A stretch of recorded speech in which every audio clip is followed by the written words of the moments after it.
Bueno, buenas tardes para todos. Volvemos a otra temporada más de el griego del Nuevo Testamento. Esta vez vamos a estar conversando de algunos versículos de Primera de Juan, capítulo 1. Creo que quedamos como en el versículo 8, no recuerdo muy bien. Entonces, la intención de esto para Juanca que va llegando, es leer el texto y comentarlo. La idea es poder tener una conversación de lo que hacemos, tener una conversación más que todo de- del tipo de, esperen que aquí pasó algo ya. Del tipo de interacción que tenemos con las palabras, con las interacciones con el autor y su bagaje teológico. Esa es la idea, poder conversar sobre el texto. Entonces, yo voy a Sí, seguir con la dinámica de compartirles a ustedes un diagrama muy sencillo del texto griego. Yo espero que ya se está compartiendo, entonces voy a ver si va. Ahora sí. Yo creo que ahí está suficientemente amplio. No sé si está bien para ustedes así o lo amplío un poquito más. No, así está bien.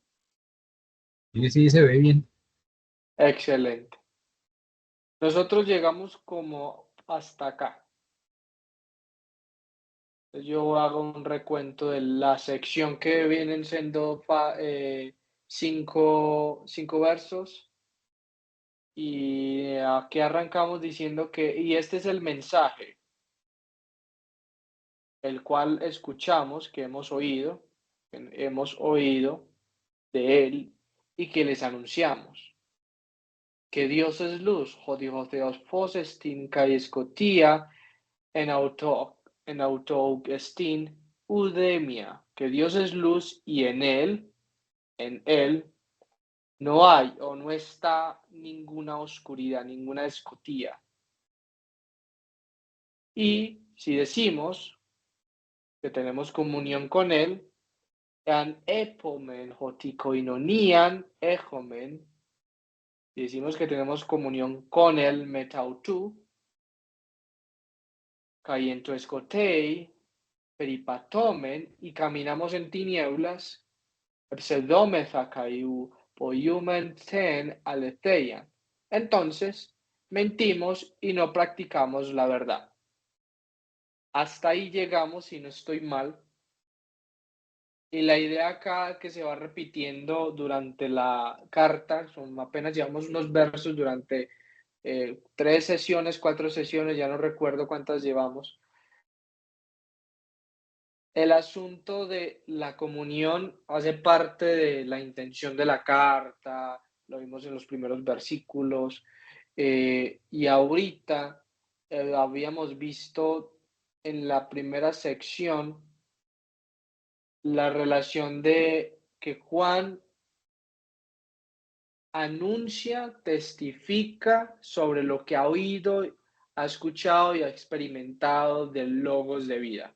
Esa es la idea por la cual se va desarrollando la carta.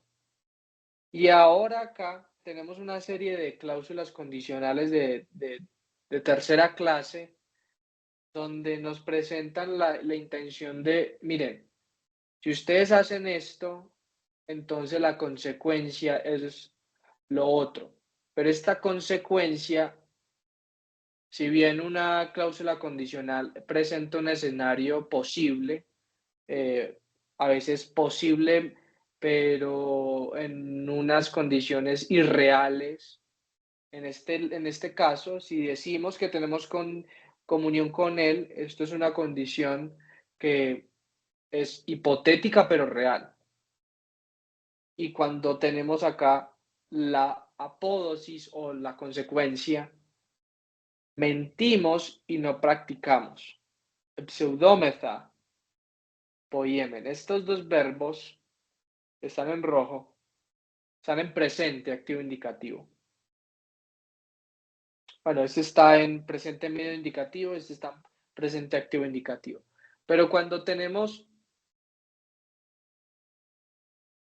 dos formas, este está en subjuntivo y el otro está en presente. Cuando tenemos estas dos formas, la consecuencia es realmente algo muy posible. Entonces, me explico.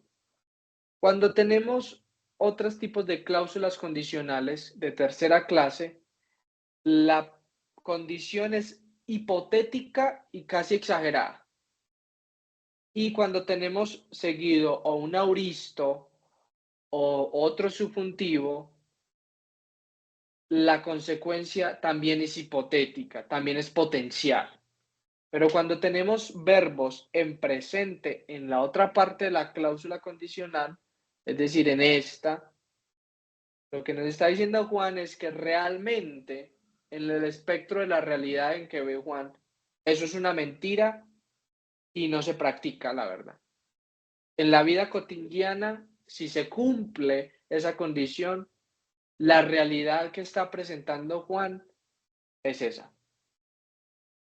¿Por qué me detengo a explicar estas cláusulas condicionales? Porque lo que sigue son este tipo de cláusulas condicionales de tercera clase, donde la prótesis nos presenta una condición hipotética pero real y potencialmente que se puede ver en lo cotidiano, y la apódosis, que sería esto,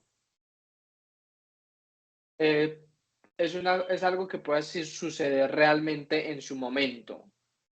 No es algo totalmente extravagante o hipotético.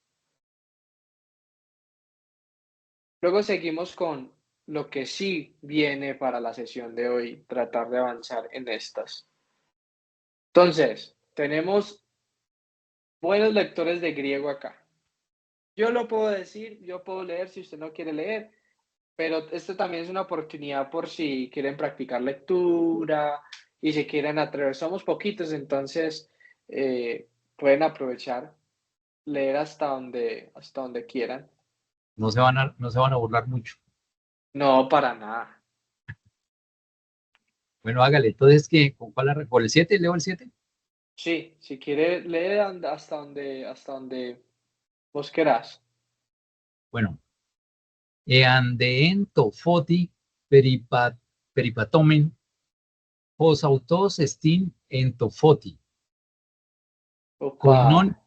koinonian ehomen met Ajá. alelun kaito aima Iesu tu uyo autu cadarisei gemas apopaces amartías.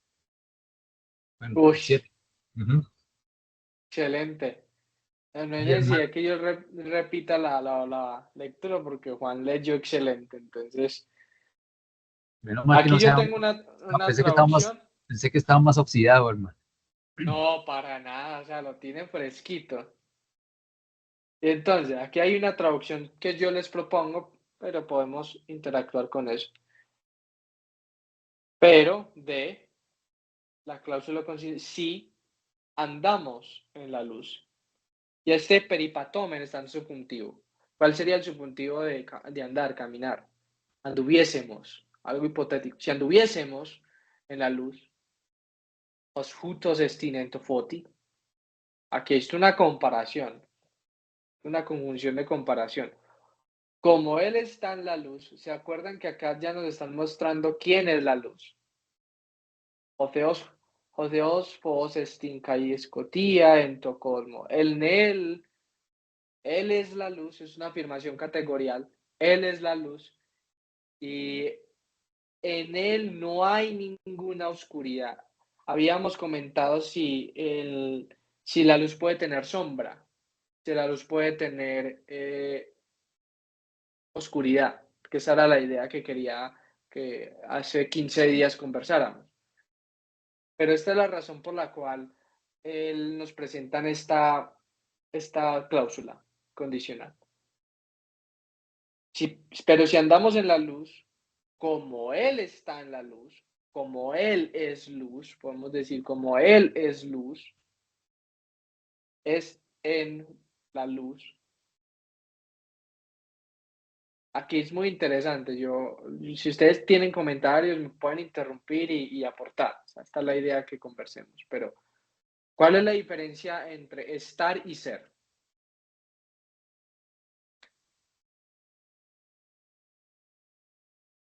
Que estar es referente a una posición Ok. y ser es una condición. Ujú.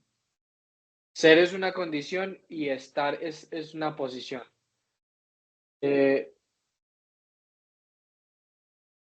Aquí la función puede ser, Steam puede ser algo locativo, es decir, que está en un lugar, y puede ser eso que Dani decía, algo que tiene que ver con carácter, con una característica puntual. Pero miren, uno cómo puede estar en algo abstracto o cómo puede ser algo abstracto. ¿Qué es la luz? Si ustedes se pueden preguntar qué es la luz, le van a responder, no sé, en ChatGPT pueden buscar qué es la luz y me imagino que les va a decir algo que tenga que ver con eh, la reacción de las moléculas en la medida en que vibran las moléculas. Algo tiene bastante luz en ese sentido. Aquí yo estoy más o menos parafraseando cosas porque yo no tengo ni idea. Pero si usted sabe qué es la luz, en términos del lenguaje, uno dice, la luz es cuando yo prendo el bombillo, la luz es cuando prendo una vela, cuando prendo una linterna. ¿Qué es la luz? Algo que simplemente alumbra, algo que ilumina, algo que le permite a uno aclarar cosas. Entonces miren el poder simbólico que tiene esto, porque Santiago está usando, perdón, Primera de Juan está usando una cláusula condicional y en medio de la cláusula te pone en la mitad una comparación. Como él, ¿y cuál es el antecedente? Jutos o Theos. Ese es el antecedente de Jutos. Él es la luz. Pero pónganse a pensar por un momento, como Él es o como Él está en la luz. La preposición en es una preposición por lo general locativa, que se refiere a espacios, a lugares. Natalia está en su escritorio. Daniel está en su cama. Juan está en Barranquilla, en sus espacios, lugares. Pero miren el poder de la metáfora. La luz. La luz se vuelve un lugar simbólicamente, la luz se vuelve algo producto del comportamiento. ¿Por qué? Porque peripatomen, acá que se repite, peripatomen, no se refiere simplemente a caminar, sino una forma de vida, un compromiso de vida, un estilo de vida. Eh, un estilo de vida que va reflexionando, pero que va eh, teniendo un comportamiento ético, teórico de la mano. Eso, en las escuelas filosóficas antes de Juan, muchos siglos antes, estaban los peripateos. Y el hecho de que Juan use estos términos no es de gratis, se refiere a una forma, una posición de vida. Mire, los contrastes entre luz, escotía. Yo quiero que piensen en la manera en que Juan está usando la metáfora. Si se les va ocurriendo cosas, van a ir comentándolo. ¿Qué es estar en o qué es que él sea o que él es en la luz? Él es en la luz o él está en la luz. Muchos van a decir que esto tiene que entenderse como estar, pero está la posibilidad que inicia es. porque ya nos dijeron acá que Él es la luz, un predicado nominal, Él es la luz. Según ese antecedente, puede ser también acá, Él es en la luz, como Él es en la luz, la manera en que Él en la luz se desenvuelve. Esto Andrés, es, sí, Juan. pues hermano, yo ahí, pues yo diría que en cierta forma, como Juan lo que quiere enfatizar es que él es o está en lo que ilumina, o es lo que ilumina, ¿sí? Diría Ok, yo que es como lo que ilumina y acaba con las tinieblas, que es ok. exactamente pues lo contrario a lo, y también lo ha dicho anteriormente. Entonces, como que Ujú. es quien ilumina y en esa forma, eh, o sea, alumbra o hace resplandecer como la verdad. Bueno, no sé si ahora Ok, más adelante, pero me da pues de pronto una idea sobre eso, el que sí, ilumina. sí, sí, sí. Claro, y miren la relación de Poti con, con comunión, con verdad, Aletheian, no hace la verdad, es porque lo contrario de eso es la luz, scotei, y estar en la luz sería hacer la verdad, perdón, hacer la verdad, porque esto es una redundancia, hacer la verdad.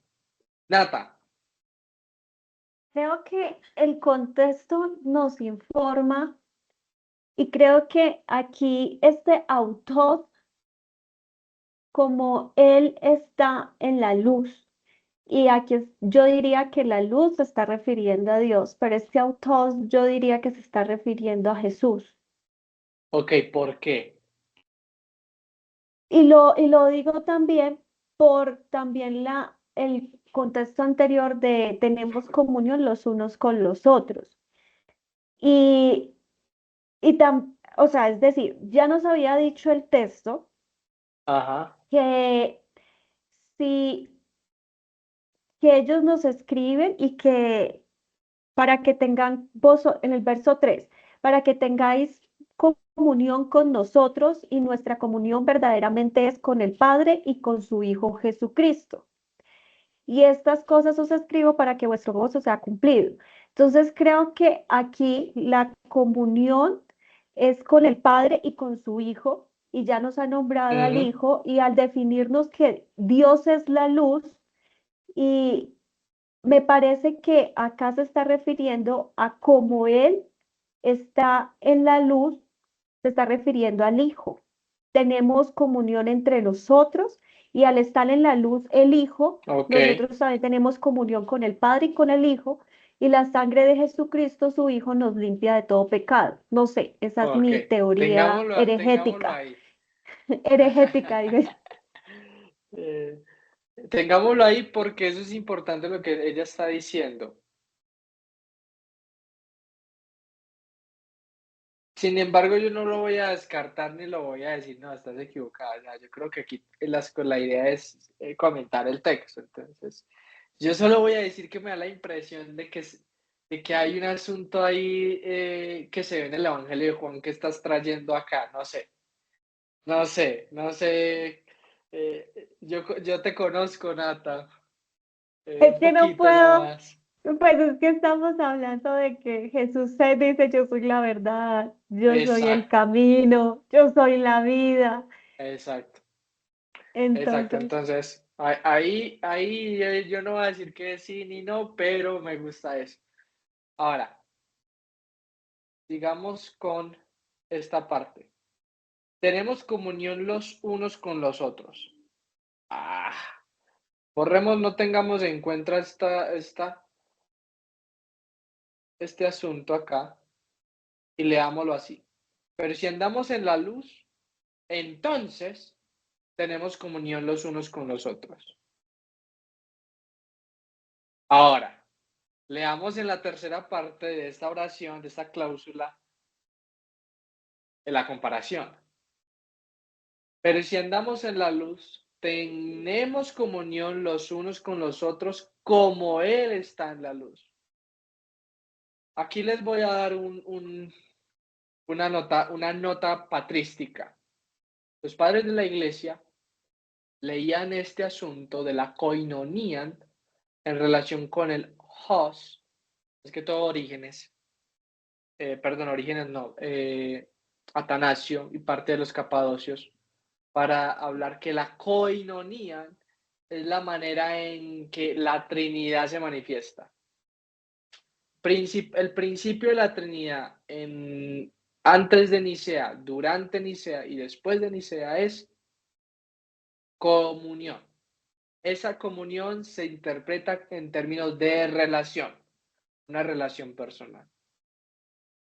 Yo no estoy diciendo que Juan es trinitario, no, yo no estoy diciendo eso. Pero lo que sí estoy diciendo es que miren la manera en que se aterriza este asunto de estar en o es ser la luz, tener comunión los unos con los otros. ¿Qué piensan de esa idea ahí? ¿Qué tiene que ver koinonía con estar en la luz o ser luz? Pues que ahí cogería peso lo que acaba de decir Natalia, que se refiere a Jesús, ¿cierto? Porque es Ajá. porque precisamente está en la luz y entonces digamos que ahí se relacionaría pues como que está con el Padre, está en coinonía con el Padre, ¿sí? Que es la luz, y de esa misma manera nosotros tenemos comunión los unos con los otros, como tienen la comunión el Padre y el Hijo, ¿sí? Más o menos estaría como haciendo esa misma, Ok, pues podría pasar lo que dice Natalia. ok, ok. ¿Qué más se les viene a la mente? Nata, hable, mija. Meta la cucharada. Es que creo que también algo que nos informa es, por ejemplo, el andar, eh, Ok. el caminar. Entonces creo que aquí nos está dando como indicios de ubicación. Andamos en la luz. Entonces creería yo más que informar de un ser, está hablando de un estar, de una ubicación. No sé, Ok, ok. cómo, cómo también los verbos nos van guiando a que haya ¿cómo es que se dice? Verbos transitivos de No, ubicación, de estar, no, verbos de movimiento. eso. Dani está que se habla. No, es que yo estoy acá es pensando que de pronto si es más simple y no teologizarlo tanto, o sea, me refiero a que de Ok. pronto uno cae en las ganas de teologizarlo de una vez o hacia algo bien trinitario o hacia algo bien cristológico, Ajá. pero si simplemente, no sé cuál sea el contexto o la ocasión precisa de la carta, pero si simplemente es un problema de relaciones y entonces el mensaje es más Claro. básico, no tan teológico, sino como de andar en la verdad, es que seamos amigos, pues seamos coinonía, seamos en común nosotros, Sí. porque esto es caminar en la verdad que nos enseñó él, como así más básico, más llano, ¿no? No Ok, sé hasta qué ok. punto. Ok. Ahí es donde está la pelea en las cartas. Yo estoy dando un curso para la escuela luterana de teología de las cartas católicas, las cartas universales. Y había una pelea un poco entre lo práctico de las cartas y lo teológico de las cartas. Pero hay un principio que rige en las epístolas, algo que se llama ortopraxis. De ortodoxia y praxis van de la mano. Pero yo estoy de acuerdo contigo de que la tendencia aquí, cuando lo leemos rápidamente, es ser muy, ponerle en la lectura eh, eh, categorías teológicas. Y me gusta eso. ¿Cuál sería la ocasión de la carta para que invite a que tenga este énfasis tan recurrente? Vamos a ver qué me dice Google, qué me dice Word, de cuántas veces se ha usado coinonía. 4 veces. Hasta ahora en el capítulo 2, perdón, 1 y 2, que creo que aquí yo ya empecé a trabajar el capítulo 2. Hasta ahora se ven 4 veces. Entonces, siguiendo la idea de Dani, imaginemos un poquito el contexto. Aquí estamos comentando. el texto. ¿Por qué tiene que Juan hablar tanto en estos términos? En los términos abstractos y pasar a algo más práctico y realista. Como decir, comunión los unos con los otros. ¿Qué estaría pasando para hablar de? Son preguntas que uno le va haciendo a Juan y mirar si desde Juan se pueden responder. ¿Por qué tendríamos que hablar de comunión?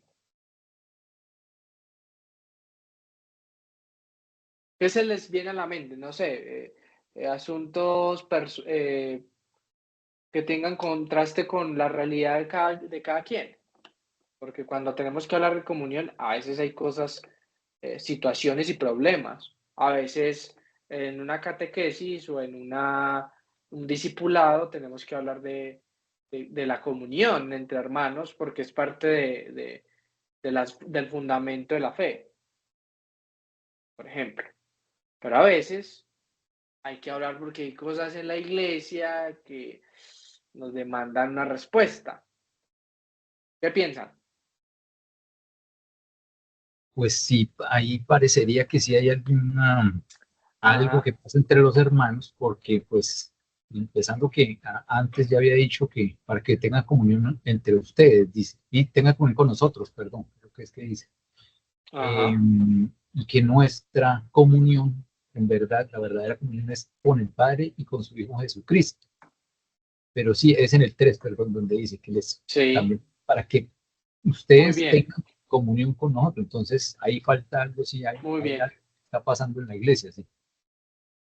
Sí, y me detengo ahí porque es que Juana nos ha recordado algo muy importante. La comunión es entre nosotros, entre los unos y los otros, pero también es un asunto de que esta comunión entre los unos y los otros se está informando por lo que ya nos están diciendo en el versículo 4 que es la comunión, el versículo 3 la comunión. Aquí sí. Y la nuestra sea con el Padre y con su Hijo. Es una comunión entre los seres humanos, pero esta comunión tiene que ser, esa comunión no abarca solo entre nosotros, es una comunión entre el Padre, meta tu patros, y con su Hijo, Jesucristo. Eh, Aquí Andrew, no es como, sí, sí, Dani, dale. es que ahí me generó como un chispazo ahí interesante y es lo Eureka. siguiente. Y es lo siguiente. Esto, ¿cómo lo podrían estar entendiendo ellos, por ejemplo, la comunión con el Padre y con el Hijo? ¿Cómo se entendería la comunión con el Padre y con el Hijo? Y se me viene que de pronto es algo meramente litúrgico, o sea, es como ir a Ok, congregarse entre hermanos, porque no sé claro. si hasta qué punto tenga que ver con pues no creo que el esté refiriéndose a estos fenómenos modernos de relación Ajá, personal con Dios, sino que ok. creo que es como que está diciendo que esa coinonía o estar en comunión con el Padre y con el Hijo es casi que sinónimo de vayan al resto de la comunidad. Ok, ok. Yo creo que necesitamos otro pasito más en lo que estás diciendo porque tienes una intuición que puedes ir como, sigue conversando de eso un poquito más a ver qué se te va viniendo a la mente. No, no, ya sigan hablando, a ver si sigue fluyendo. ¿Qué pueden comentarle a eso que está diciendo Dani?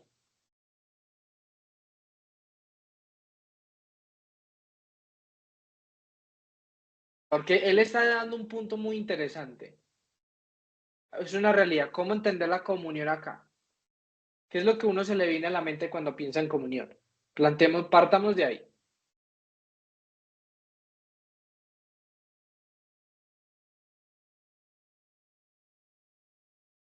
La perfecta comunión de la Trinidad, Ok, eso ok. podría ser, ¿no? Pero aquí no se está mencionando, pues, ni está, obvio, Creo pues, que, solo el Padre y el Hijo. Ajá. Nata. creo que eh, hay algo que también dice que lo que hemos oído, lo que hemos visto con nuestros Ujú. ojos, lo que Ok, hemos mirado y palmado con nuestras manos, tocante al verbo de vida, creo que eso es parte de tener comunión con. ok, ok, Entonces ok. creo que el verbo, el capítulo nos está informando de el poder haber convivido con él, poder haber visto al hijo, es parte de convivir, Ujú, y que es lo que ellos han anunciado para que ellos también tengan esa comunión con ellos. Como ellos lo han visto y oído, o sea, han ujú, podido palmar, podido tocar, podido ver a ese verbo de vida, lo anuncian para que también vosotros tengan comunión con nosotros, es decir, ellos están teniendo comunión con el Hijo y por ende con el Padre que se ha revelado a través del Hijo. ujú. Entonces, así yo lo estoy entendiendo. Ok. Y siguiendo sus comentarios, un dato que nos permita contextualizarlo, ubicarlo en términos temporales. Ya vimos que hay una tendencia de asociarlo con la manera en que podemos entender comunión. Pero esa pregunta de Dani nos lleva a pensar que será comunión asunto diferente, no litúrgico. Y si pensamos que la carta está a finales del siglo primero, el 85 al 90, después del año 70, que es la destrucción de Jerusalén, en este momento la recepción de, del movimiento de Jesús o el seguimiento de Jesús ya no es un asunto como los sinópticos. Los sinópticos, si son en esa época o después, a finales del primero, a finales sí,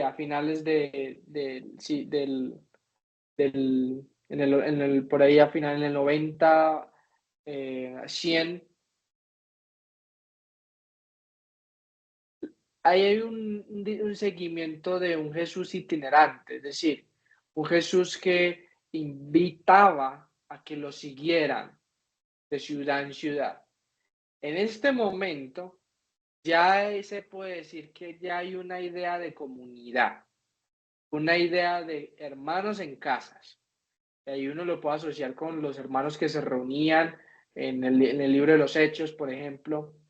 Por ejemplo, cuando Pedro está encarcelado y un ángel lo libera y Pedro va otra vez a donde los hermanos y los hermanos, una de ellas tocan a la puerta y escucha que es Pedro y piensa que es un ángel y están muertos del miedo. Bueno, esa escena nos muestra que allá hay una comunidad. Hechos 4, con las ideas de la comunidad también, las expectativas de la comunidad, compartían el pan. Ya hay una idea de comunidad. Aquí hay una idea de comunidad en qué sentido. Esa es la pregunta del millón.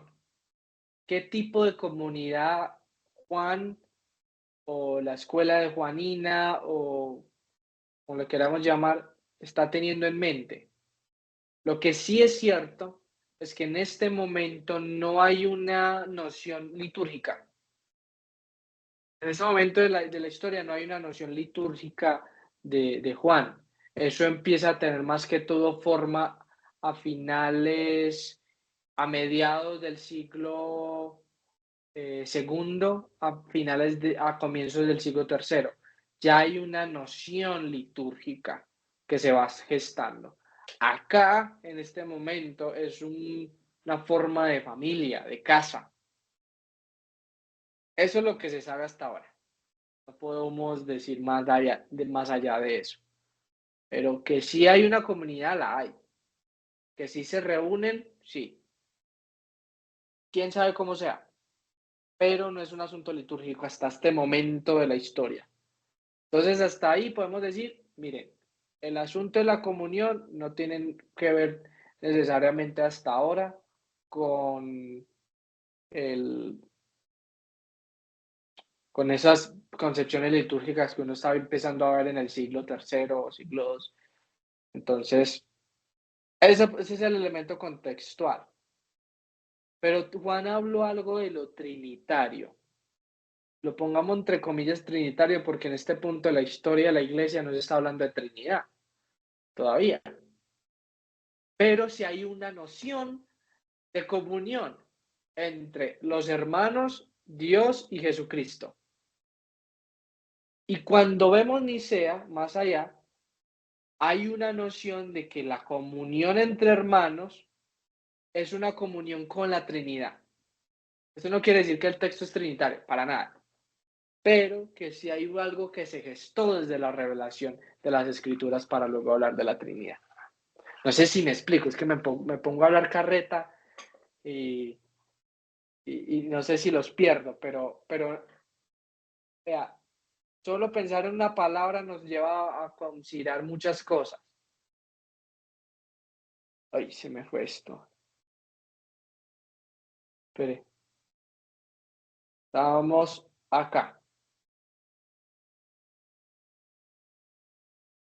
Tenemos comunión los unos con los otros. Y luego aumentaba. Kai to haima Jesu tu iu auto catharix gemas. Apopaces hamartías. Y la sangre de Jesús, su Hijo, Jesús está en la posición a tu Theu, de Jesús, es decir, su Hijo. Nata había dicho que yo puedo tomarme ciertas licencias con Nata porque ella es mi esposa, así que yo puedo tirarle y criticarla. Pero Nata suavecito. decía que el antecedente, autos, se refería a Jesús. ¿Cierto que sí, Nata? ¿O no? Me retracto de todo lo dicho. Fin del comunicado. Pero está grabado, entonces no hay opción de eso. No, Nata antes había dicho que autos se refería a Jesús por esto y acá. Pero vea lo bonito que es el griego que nos clarifica nuestras primeras impresiones. Y es, autú nos dice quién sigue siendo el antecedente. El antecedente acá viene desde la primera asociación a foti, que es fos, jofeos. Acá lo sigue. Jutos estit ento foti. Es el antecedente por lógica gramatical. Y aquí ya nos clarifican en este pronombre posesivo. Jesús, es decir, hijo de él, ya nos lo clarifican, catharixegemas. La sangre de Jesús, es decir, su hijo, hijo de Dios, nos limpia a nosotros de todo pecado.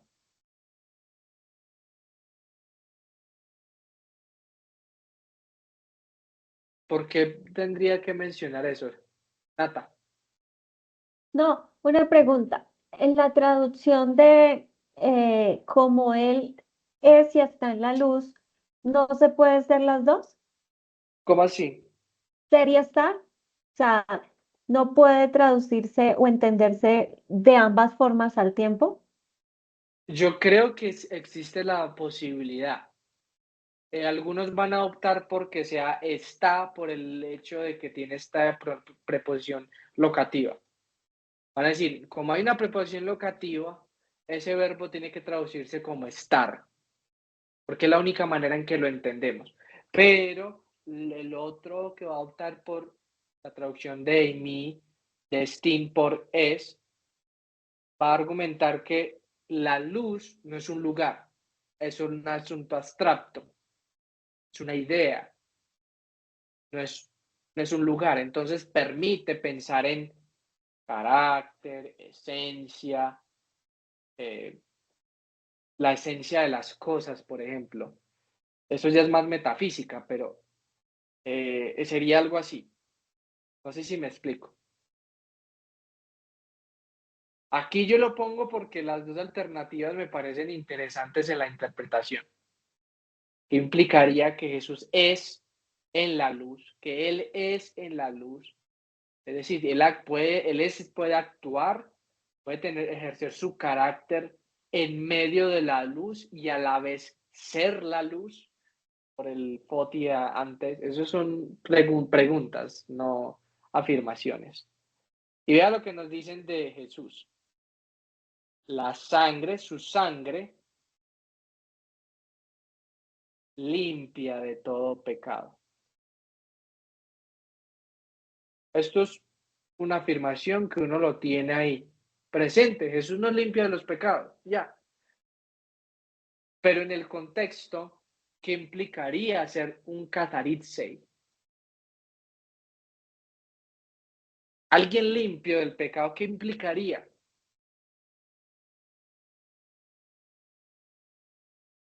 ¿Qué piensan?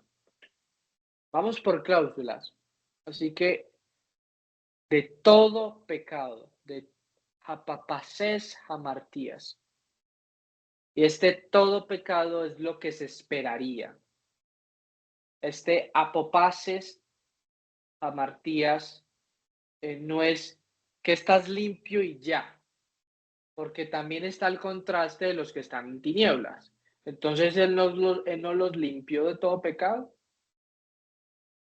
Vamos a ver qué sigue informando el contexto. Vayan pensándolo, porque luego aquí ya se nos va a introducir, aquí se nos introdujo en la condición el foti. Aquí está la comunión, obviamente, en relación con el antónimo de foti, escotía, oscuridad, tinieblas. Aquí es el reverso, desde el foti, no desde la escotía. Vea lo que viene diciendo el 8. No sé si alguien quiera leer esta sección en griego. Nata. Yo sí estoy oxidada.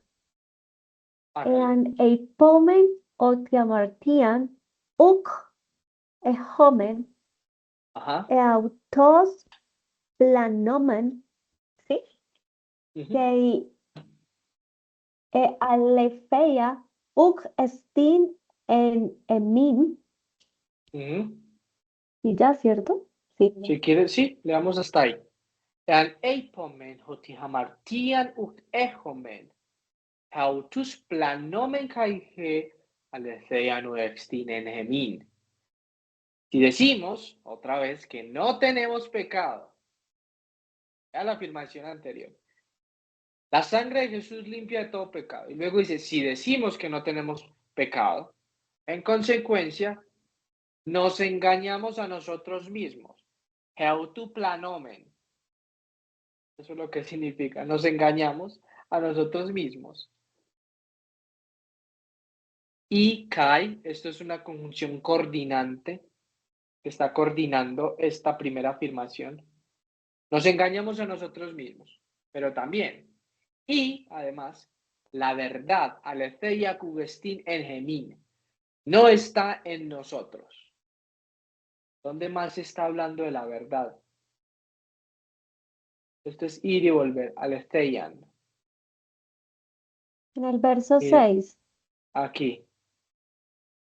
Si decimos que tenemos comunión con Él y caminamos en tinieblas, mentimos y no practicamos la verdad. Y no hacemos la verdad, no la ponemos en práctica. La verdad es algo que se practica. Y la verdad aquí es un lugar en el que también se puede estar. Miren el potencial de las preposiciones.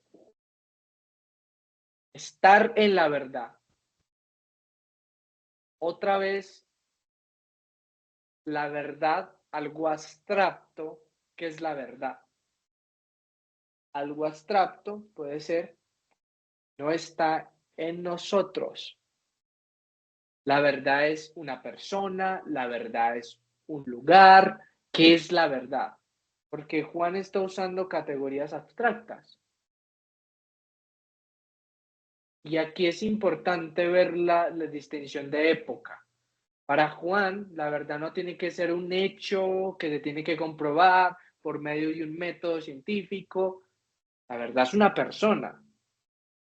¿Será que la verdad es una persona para Juan? Eso es una pregunta que hay que hacerle a Juan. Es la misma condición. Si decimos, ¿qué decimos? Que no tenemos pecado, entonces nos engañamos a nosotros mismos y la verdad no está en nosotros. Pero vea la bisagra al siguiente versículo. Esta bisagra nos dice, y la sangre de Jesús, su Hijo, nos limpia de todo pecado. Él nos limpia de todo pecado, pero si decimos que no tenemos pecado, nos engañamos y la verdad no está en nosotros. Es decir, el principio de la verdad es reconocer que tenemos pecado. El principio de estar en la verdad es reconocer que tenemos pecado. ¿Qué piensan? Uy, yo estoy acá elaborando un poco de cosas mentalmente que no sé ni cómo las voy a cuadrar. Pero miren esto, miren esto que se me vino a la mente. Hasta acabo de desarrollar un término, como una especie de eclesiología cristocéntrica. Y es como que estoy entendiendo, pues me da la sensación de que la verdad es Cristo, pero no el Cristo histórico que conoció el Juan, si estamos hablando pues de que ese Juan Güera o la comunidad juanina que elaboró el concepto, pero este Cristo es la verdad, pero es este Cristo que es la iglesia misma, es la iglesia misma. Entonces, Ok, eh, es como, siento como que si estuvieran teniendo un problema de cena incluso, de participación de la cena, porque al ah, mencionar la sangre de Cristo, que nos limpia de todo pecado, es como que algunos no están participando en ese cuerpo de Cristo, en esa iglesia, en esa comunidad, no están ajá, participando y entonces el hecho de no participar es como decir nosotros no necesitamos que nos limpien nuestros pecados, porque no necesitamos la sangre de Cristo, porque no estamos participando de la cena, por así decirlo, de la sangre de Cristo. Entonces, requiero que evidencien que si ustedes no participan de la cena es porque entonces están asimilando que ustedes no tienen pecado, porque todos necesitamos de la sangre de Cristo, todos necesitamos de esa comunión, porque si no ustedes ok, estarían afirmando que no tienen pecado. ok, ok. Bueno, yo no lo voy a descartar porque bien has demostrado algo y es el contraste entre comunión y pecado. No tener comunión es decir que se tiene pecado. Y el hecho de que uno diga que no tiene pecado es mentiroso. ¿Cómo eso se relaciona con la coinonía? Y a propósito de eso, de ese término que acabas de usar, eh, diría un profesor mío de sistemática que toda eclesiología es cristológica y toda cristología tiene que tener implicaciones eclesiológicas. Y diría quizás un profesor de su facultad, Andrew Fields, que toda eclesiología es trinitaria y toda teología trinitaria tiene que llevarnos a una eclesiología. Entonces, lo que estás presentando no necesariamente es descabellado a mi juicio, pero sí tendríamos que entonces pensar en cuál es la relación entre comunión y pecado. Pecado acá no es un asunto ontológico de la persona que nació así, no es el pecado original.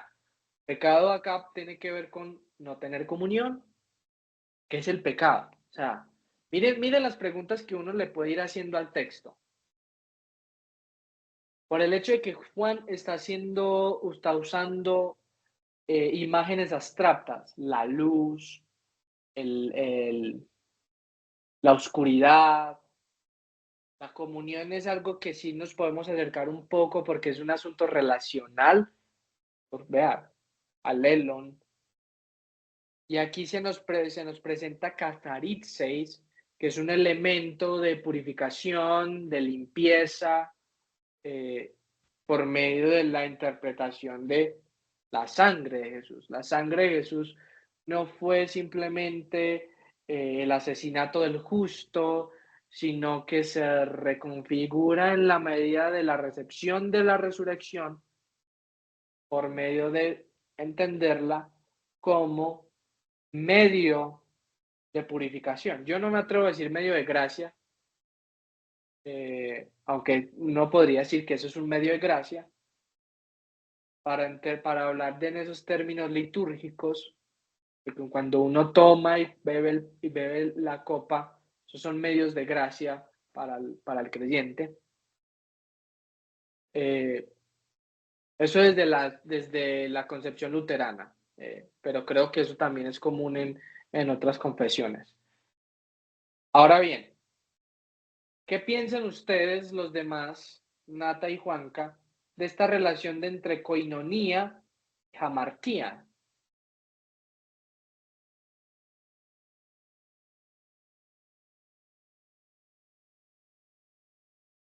¿Qué piensan? ¿Qué se les viene a la mente? Porque eso es un contraste evidente en el flujo del argumento de Juan. Sí, y además que, bueno, viene hablando de la coinonía, o sí, de la coinonía entre ellos y entre ellos y el Padre y el Hijo. Y, y aquí vuelve a repetir varias veces el tema del pecado, ¿no? Si hicimos como tema, Ajá, o sea, como insistente en esa parte del pecado, nos engañamos, que no estamos en la verdad, pues queremos confesar ese pecado. Entonces, el tema de la comunión entre unos y otros, alelo, como está allí, es, ujú, creo que es un tema pues importante y bien enfático lo que está mostrando Juan con lo que dice. ujú. Claro que sí. Es un asunto que es consecuente, está en contraste, es una relación lógica de A a B, o es como algo que están en la misma cara de la moneda. ¿Qué podría ser, Nata?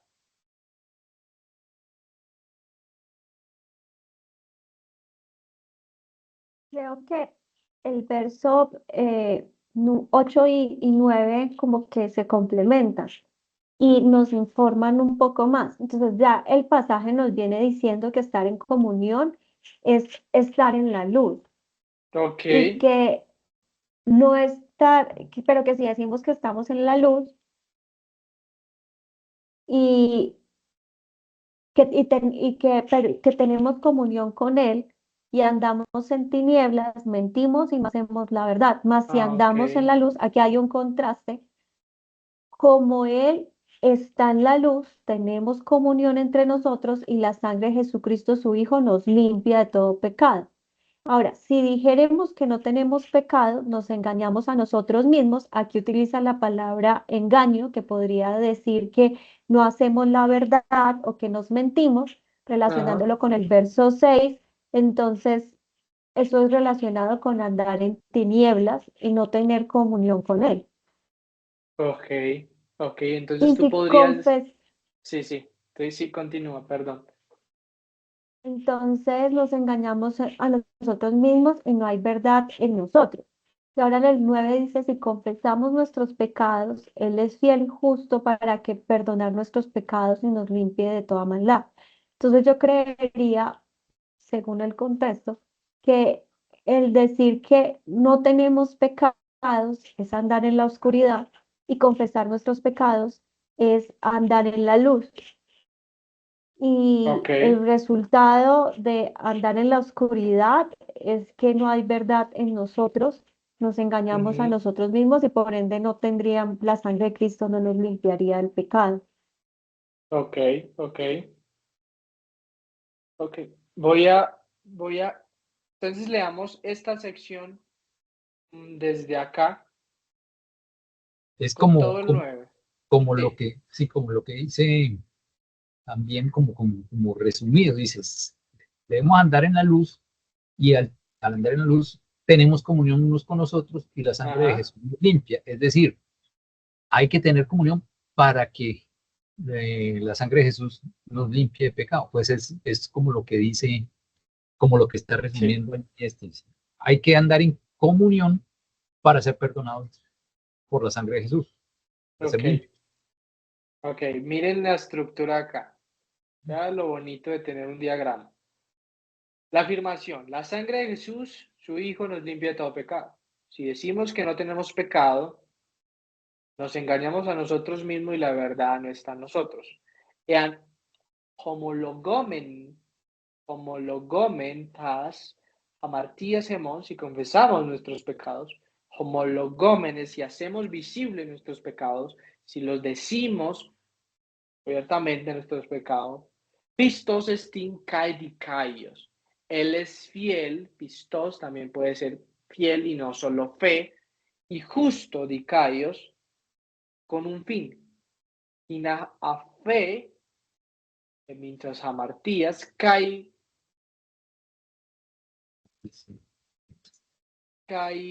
cataritse más para perdonar los pecados y para limpiarnos de toda maldad.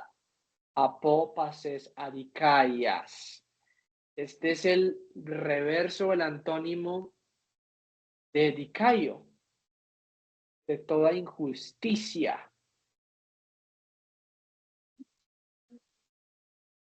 Injusticia, no maldad. Miren el contraste. Acá es el limpia del pecado. El limpia del pecado. La condición. Si decimos que tenemos pecado, nos engañamos. Primera afirmación, no está la verdad en nosotros. Si confesamos nuestros pecados, otro verbo, si confesamos los pecados, nos dan una afirmación de el antecedente de Stin, que sería, ¿quién es el antecedente de este verbo? ¿Quién es el sujeto de este verbo? La sangre de Jesús, su Hijo, nos limpia de todo pecado. Él es fiel y justo. ¿Quién es fiel y justo? ¿Quién es el antecedente de este verbo? ¿Quién es el sujeto?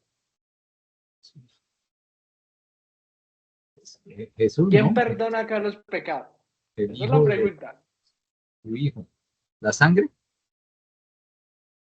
La sangre de Jesús, su Hijo, nos limpia de todo pecado. ¿Quién es el que limpia? ¿Y por medio de qué? Sigue siendo el de arriba, Dios que es la luz. Exactamente. Eso es importante de los antecedentes en griego. Aquí, paréntesis. Cuando uno está traduciendo en griego, el español no te permite ver rápidamente los antecedentes de las acciones, pero el griego sí. Cuando uno está interpretando en ese sentido, uno tiene que pensar en términos globales siempre. Cómo en esta estructura mantiene un antecedente, un agente que realiza las acciones y cómo eso tiene una implicación en la interpretación. Porque lo primero que uno diría, no, Jesús es el que limpia los pecados, pero aquí no. Aquí Jesús es el medio de la fidelidad y el carácter justo de Dios, es decir, carácter, no sé, de Dios, porque Él, podremos decir, porque Él es justo y es fiel, entonces confesemos nuestros pecados con el fin de ser perdonados, que los pecados sean perdonados y limpiados. La confesión hace posible que la sangre de Jesús nos limpie. Si la sangre de Jesús ya limpió todos los pecados, son preguntas que uno va haciendo para despertar la curiosidad, porque aquí nos dicen, Él es fiel y justo para perdonar los pecados y para, lo implícito sería, y para limpiarnos de qué? Limpiarnos a nosotros de toda apopaces adiquías y toda injusticia. Pero creo que el capítulo 2 sigue aclarando entonces Ok, cómo es que se limpia de los pecados. ok, te estás adelantando, pero excelente, porque uno depende del contexto. Entonces, Andrés, no haga preguntas tendenciosas, porque hay un contexto más amplio, el libro. Pero vean lo importante del contraste. Uno podría decir que esto es casi una estructura quiástica. A y A'. Voy a intentar hacer un quiasmo acá. A y A'. Y A'.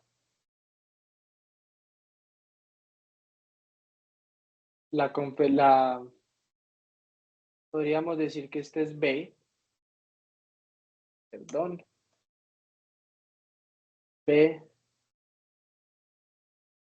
¿Cuál sería la B' acá? Pues la contraparte de esta B, donde está el jamartías. Si decimos que no tenemos pecado, pero si confesamos los pecados, una cosa es, mire la relación de los verbos del habla. Decir, confesar. Este podría ser el B'.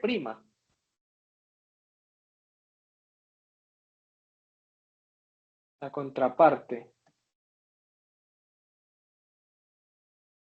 Me hago entender lo que estoy haciendo acá, inventando con ustedes. Este se conecta con este y este se conecta con este, porque hay un contraste del que no, si decimos que no tenemos pecado, porque está el contraste del que no dice con el que confiesa. El que confiesa es porque sí dice que tiene pecados. ¿Qué es lo que pasa? Nos engañamos a nosotros mismos y decimos que no tenemos pecado. Y la verdad no está en nosotros. Sin embargo, el que confiesa si confesamos nuestros pecados, Él es fiel y justo para perdonar nuestros pecados y limpiarnos. Él es fiel y justo podría ser el centro, pero esto no quiere decir que hay una importancia elevada.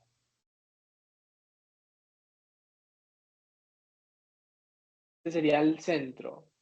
Esto podría Bueno, ser el centro. como buena esposa no estoy de acuerdo.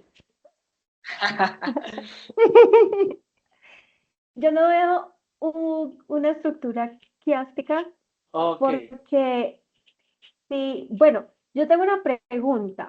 ¿Tú sí. qué traducción o qué versión usaste para el Yo texto no griego? sé versión. Ah, la versión que yo usé fue la NB, esta. Nuevo Testamentum, Nestle Alan 28. Porque el que yo tengo también, que es nuestro Alan 28, en el verso 7 no Ah, va, sí. no está el de, o sea, el contraste, pero sí, O sino sea, ean entofoti peripatomen. El de no está. En el verso Ah, ok. 7 no me aparece el de. Ok. Entonces, si no aparece ese de, en el verso 6 inicia con ean, el verso 7 inicia con ean, el verso 8 inicia con ean, el verso 9 Ah, inicia con ean y el verso 10 inicia con ean. Entonces, para mí todas son oraciones no, sí. condicionales. Sí, Entonces son yo no le oraciones veo la, condicionales. entonces en ese orden yo No, no le veo está la bien. estructura eclesiástica.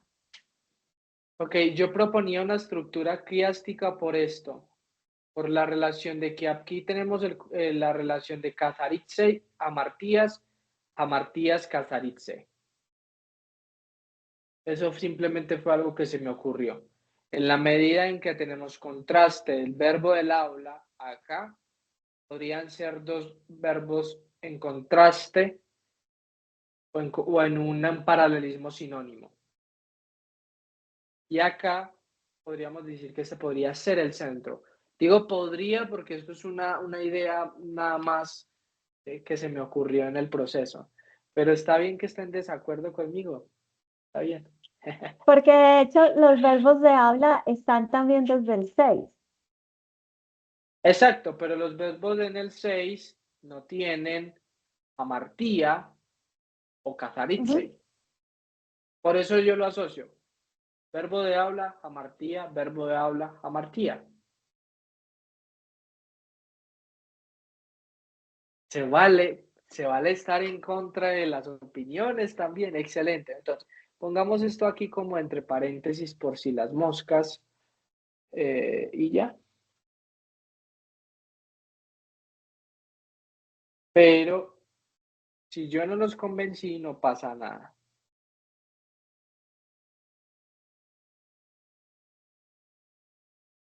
Ok, vamos llegando al final de nuestra sesión y antes de terminar, yo quiero que se pregunten o que pensemos por un momento cómo la manera en que Juan está tejiendo su carta, cómo puede aportar en lo personal un ejercicio particular, sea ejercicio académico, sea ejercicio pastoral, sea ejercicio espiritual, eh, sea otras comprensiones. ¿Qué es lo que Juan en la manera en que está tejiendo su carta le está informando a usted como lector del siglo XXI esto que estamos escuchando de Juan? Y quiero como que pensemos por un momento y lo aterricemos en cosas más experienciales y particulares y darle la oportunidad a que la conversación salga más allá de, de lo gramatical o lo que quiso decir Juan y lo podamos aterrizar en esos aspectos.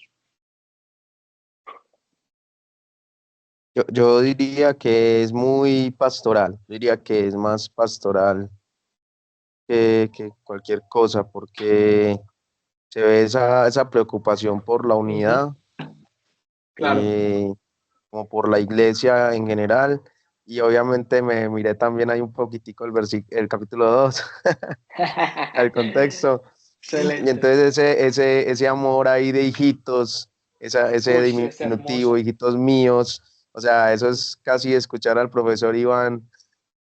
Sí, sí, sí, buena asociación. Sí, sí, sí. De hecho, gracias ese comentario, porque el hecho de que uno lea un texto antiguo no quiere decir que uno no tenga asociaciones incluso psicológicas con el texto. ¿Quién le dice a un ojito a uno? Ese profesor tierno en clase, ta, ta, ta, ta, ta. Y me gustó ese comentario. Y las cartas son pastorales. Las cartas tienen intuiciones pastorales. Y las intuiciones pastorales en el Nuevo Testamento no son meramente abordadas con eh, clichés prácticos. Son elaboraciones teológicas porque los problemas reales requieren elaboraciones complejas desde la fe. Plata.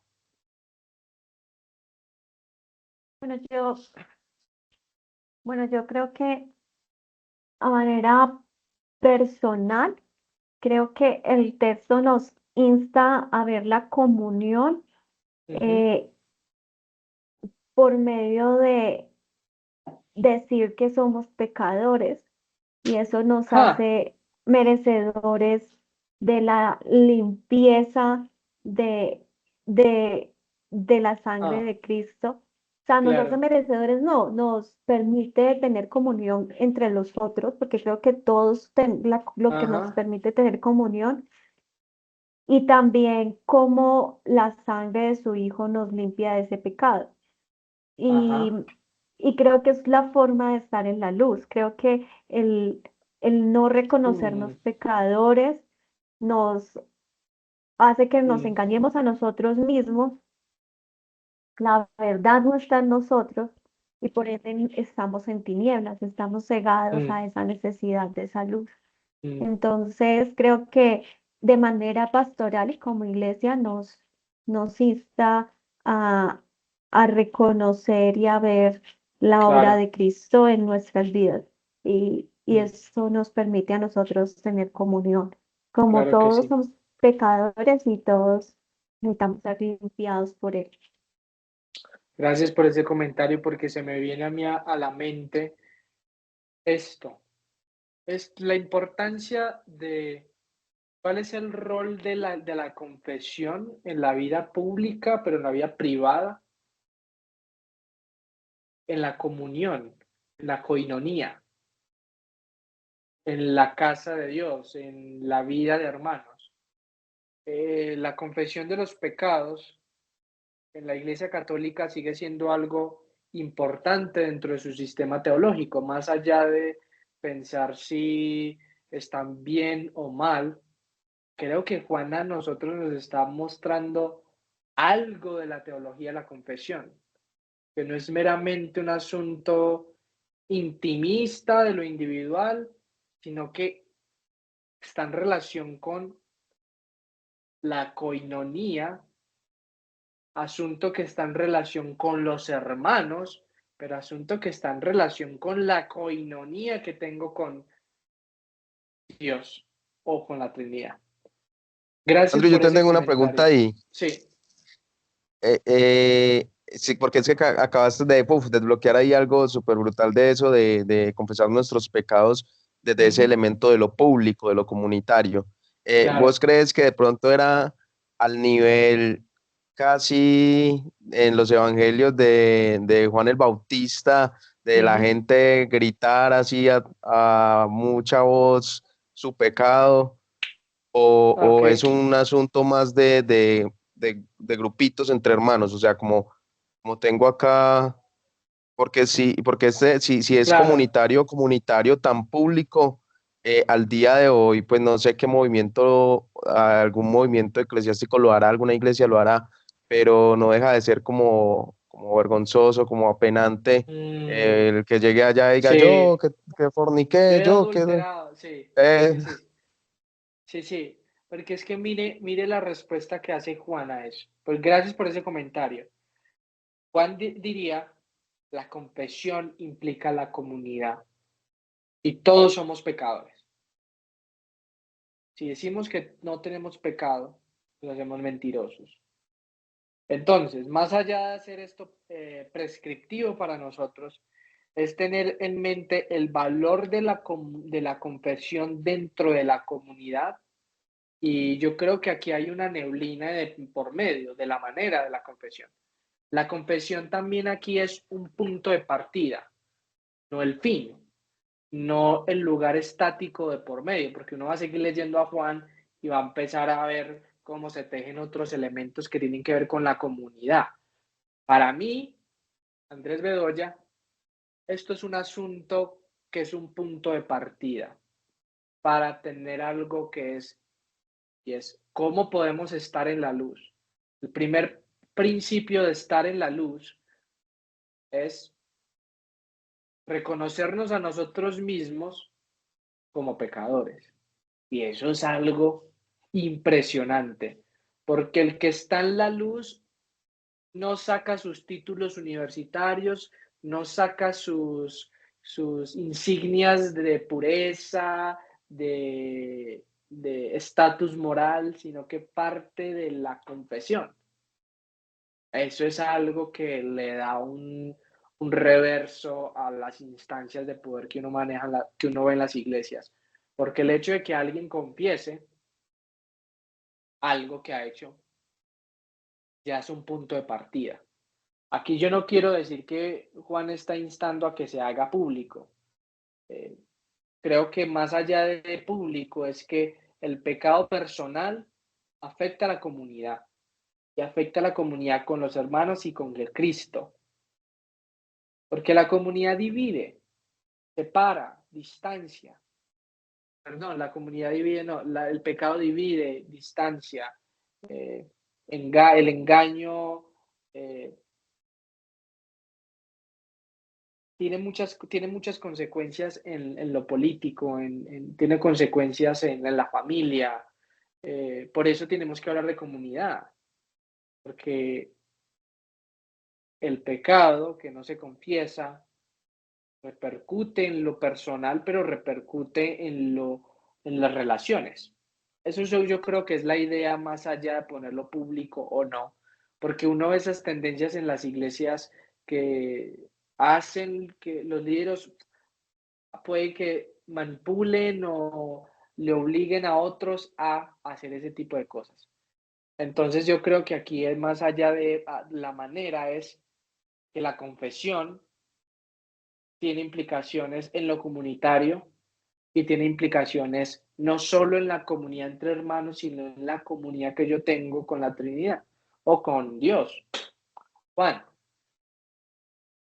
Bueno, sí, de acuerdo con lo que acaban de decir, el tema de la confesión no implica que sea toda la comunidad, sino que precisamente lo que nos insta aquí es que unos a otros, es decir, por ejemplo, ahí en las iglesias, grupos de hombres o los grupos de universitarios o los grupos de las mujeres, y bueno, generalmente digamos que uno encuentra allí a sus hermanos con los cuales, o sea, no necesariamente, como digo, con toda la comunidad, con los cuales llega a tener confianza y puede hablar y pueden orar mutuamente, animarse unos a otros y confesarse unos a otros esto, ¿sí? Para permitir eso precisamente, que pueda haber una comunión mayor en toda la congregación. Y bueno, a mí me parece esto también muy importante en cuanto a la comunidad que ahorita estamos asistiendo y que empezamos a asistir, porque vemos que falta que haya mucha más unión, más comunión de la gente, porque digamos, termina el servicio y chun, se dispara, sale disparado. Entonces, que esto es bueno para poder animar y bueno, mirar cómo se puede predicar esto a la gente para esto. Tenemos una persona que acaba de llegar a última hora, en el último minuto de la clase, de la sesión. Don Franklin. Era las 5:30, ¿no? De las 4. ¿O así? Si era las 5:30 antes. No, no siempre ha sido a las 4, ¿cierto que sí? Oh. Sí, claro. Bueno, amigo, llegaste al dar las últimas palabras de esta sesión de grupo de lectura. Y por favor, confiesa tus pecados, ya que estamos en esta lógica de Juan diciéndonos que confesemos nuestros pecados, porque Él es fiel y justo para perdonarlos. ¿Qué más, Frank? Lástima que no hayas llegado a la hora. Una pregunta. Sí. Cuando se refiere a injusticia, ¿a qué se referirá? Limpiarnos de toda injusticia. Porque es perdonar los pecados y limpiarnos de toda injusticia. Ustedes me acaban de... Menos mal ya se está acabando porque no tengo ni idea. Cuando uno lee este pasaje, lo lee a la luz de ¿quién? ¿De qué tradición teológica uno lee este pasaje? Dicaios. Adicaia. Lo lee a través de los ojos de Pablo. Este asunto de la sangre, ¿en dónde está? En Romanos también. Está en el Evangelio, en los Evangelios también. En Juan, en el Evangelio de Juan también está. Ahora, yo no tengo una respuesta ahora.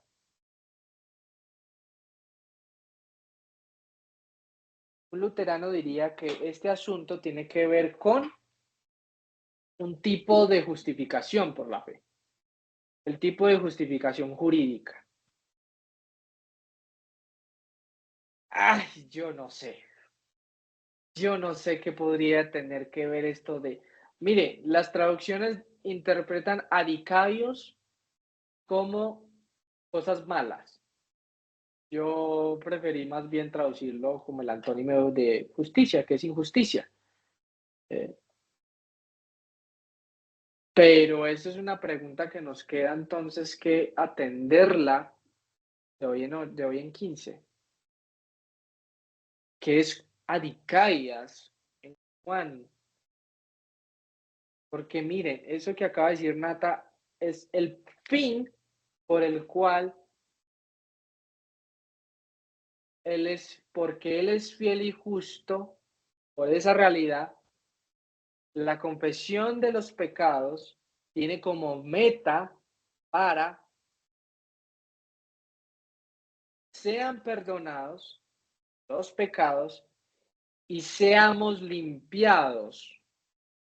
Recordemos que Él también limpia del pecado, pero Él limpia, Él perdona los pecados y limpia a nosotros de apopaces toda adiquías. La pregunta que yo hago tendenciosa ¿es lo mismo adicaias que jamartías? ¿Es lo mismo pecado que injusticia? ¿O él está aclarando qué es el pecado en términos de paralelo sinónimo? Porque aquí ya nos dijeron que la sangre de Jesús limpia jamartías. Y aquí él perdona jamartías y limpia de toda injusticia. ¿Son cosas diferentes o son iguales? ¿O es que él está informando, aclarando que es pecado? ¿El pecado es la injusticia? No sé. ¿O serán complementarias? ¿O serán complementarios? ¿O está ampliando el abanico de no estar en la luz? Porque esa es la idea acá. Hágale, Franklin. Oigan, amigos, qué Ya pena, te digo pero yo. los Sí, dejo. no, no, no. Es Listo. que, Dale, Juan. Chao, feliz tarde. Muchas estás, gracias, Chao. Andrés y todos. chao, Chao. chao. Pero estabas Gracias preguntando por bajo qué acompañarnos. tradición Chao, se Juan. lee esto, y pues sí utiliza cosas de Pablo, pero y si se lee bajo la misma tradición juanina del Evangelio, donde por ejemplo el Ajá. pecado realmente consiste en no creer y las implicaciones que tienen en el Evangelio de Juan es no creer. Mire que Juan Jesús, cuando habla en contra del pecado, básicamente habla es en contra de la incredulidad, Ajá. condenar Y la el no incredulidad. creer es no hacer también. Sí. Y de pronto por el género, creo que aquí, aunque específicamente dice no creer, creo que la práctica del pecado está más relacionada en las implicaciones que trae para la vida de Cristo. Para la vida, no creer el mensaje del Evangelio. Creo que eso sería injusticia. Eso O podría podría ser llegar a un ser. asunto de injusticia. ¿Será? ¿O la injusticia no es más bien no estar en comunión con el Hijo de Dios, Dios, su Hijo y la ¿Mm? comunidad? Yo lo pongo en pregunta porque es que eso es un asunto muy grande. Miren Natalia, nos acabas de meter en un lío impresionante porque ¿qué es jamartías y qué es adiquías? No es en qué significa necesariamente, sino el fin de la confesión por el hecho de que Él es Christos y Dicaios, Ujú. es ser perdonados y ser limpiados. Esto para mí, yo tengo que irlo a rumir y yo les invito a que lo pensemos, nos detengamos con calma, sigamos leyendo lo anterior que ya está aquí diagramado eh, y, y lo reflexionen, porque miren las implicaciones. Estamos conversando sobre las implicaciones personales de la lectura que tenemos de Primera de Juan o de estas palabras. Entonces, cuando pensamos en problemas en las comunidades de fe personales, cada quien tiene su comunidad de fe y hacemos parte de una gran coiné. Habla a propósito de que Daniel estaba introduciendo la eclesiología. Vea la manera en que una eclesiología tiene implicaciones cristológicas Esto no es por hablar de Juan, más en términos teológicos sistemáticos. La eclesiología tiene implicaciones cristológicas, tiene implicaciones soteriológicas, tiene implicaciones trinitarias y según esto parece que tienen implicaciones sobre la jamarteología, sobre la doctrina del pecado, quién sabe. Y al revés, de lo soteriológico a lo eclesiológico. Es vía bidireccional. Así va, así va. O sea, estamos al borde de que leer Juan nos lleva a unas preguntas no sencillas. ¿Por qué los problemas de las comunidades que tenemos y que tuvo Juan no son sencillos? Requieren respuestas teológicas complejas para tener una buena pedagogía. Juan está siendo pedagógico también. Entonces no es solo ser abstracto, sino una pedagogía pastoral, como bien Daniel decía. Nos pasamos 10 minutos de más. Esta conversación está genial. Lástima que Fran haya llegado tarde. Qué pesar, pero tenemos que finalizar porque la vida continúa. Bueno, amigos, gracias por llegar a Dani, gracias por ser tan puntual, hombre. Gracias, Nata, por estar acá. Damos gracias a Juan que ya salió y Frank, gracias por llegar, aunque llegó tarde. Bueno, compas, nos Chao a vemos. todos, gracias. Chao, Chao, chao. chao.